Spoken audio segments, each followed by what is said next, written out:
Hi everyone, welcome back to another interview series. My name is Mher from Newfoundland and Labrador, and I have the privilege today to interview Ramon Santillan from Texas. Hi Ramon, how are you doing? I'm doing well. You? I'm doing great. Thank you for being here. Ramon is the founder of persuasiveinterview.com. Before he was an interview and negotiation coach, he was a tax consultant for the world's biggest accounting firm, the world's biggest oil driller, and the founder of his own tax practices. Ramon teaches professionals how to be more charismatic, feel and look more confident, show them the right way to sell themselves during interviews and client meetings, and negotiate their salaries to way they deserve. He has been quoted by US News and World Report, CBC, Yahoo, CareerBuilder.com, Chicago Tribune, and many others as an interviewing and salary negotiation expert. So, Ramon, my first question for you is in 2025, what are some of the trends that you are seeing in the job search journey that's been highlighted to you? One thing I've really noticed that hasn't really changed much is the names changed, but the process itself hasn't. Was what they call it AI scanning of resumes. That is ATS. That's been around the last 15, 20 years almost. It hasn't changed much. They just call it a different name. It's still as flawed as always.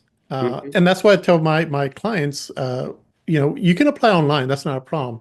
mhm. But if you really want to make progress, if you want to get traction, what we're doing is we're connecting with the right people at the companies you're interested in, and not rely on some software to scan your resume. Yeah.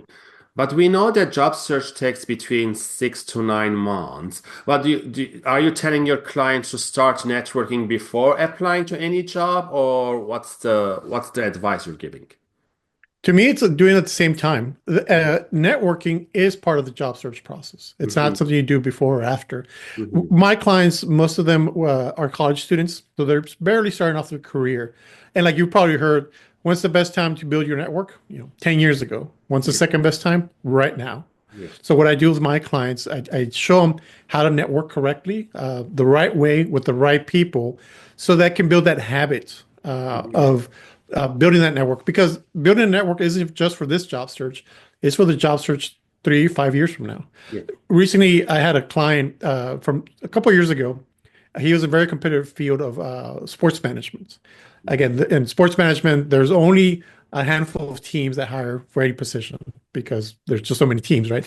And we fresh out of school, and he didn't know anyone, so I said, okay, let's start. What kind of job do you want? One day I want to be the general manager for the Yankees. Mhm. Okay, well, we probably can't get you that job right now, but let's start working for people who have maybe a similar job somewhere else. We connect with people that led to the opportunity, a team that was great for him. And we finished our work. The next year or so, he got his own job at a different company, at a different team that was a step up. And that was great. And he said, yeah, I connected with some people and they told me about the interview, blah, blah, blah.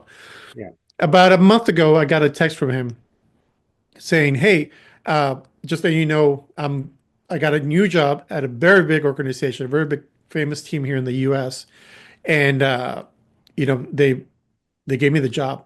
And then Texas, I want to thank you for showing me how to network. I Mhm. am now realizing that network is what's going to get me my next job. So it took him 2 years or three, 2 jobs, but he realized like this isn't about being the most technical person or the most highest GPA, highest grades, or whatever. It's about the people you connect with. And I hate to say that, your a network is your net worth. I don't Mhm. like that term because it Yeah. sounds transactional. Yeah. To me, it's like, no, make people, make friends in your industry. We live in a very small world. And you're going to come across these people at some point. You might as well be friendly with them, treat them with respect, and they'll do the same for you. And maybe one day, if you need some advice, you need some help, you can reach out to this relationships you've developed and nurtured a while back, and they can help you. I totally agree with you. I do the same with the clients and the students I'm helping. I tell them start networking from now, identify 5 or 10 companies you want to work, build relationship. Don't ask them for a job from day one. Build relationship, add value to that resume, and then you can ask for something in return. Yeah. Yeah, sometimes you don't even have to ask, they'll offer it to you because they've seen how you behave around them, Mm. the professionalism, and people want professionals around them, no matter what level of the career they are. If you're a professional, people want you there.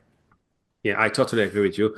So for the audience watching or listening, I'm going to ask Ramon a couple of questions and I'm going to post them on a daily basis. Kind of a journey with us. You can like, share the video. So tune in next time for another great question with Ramon.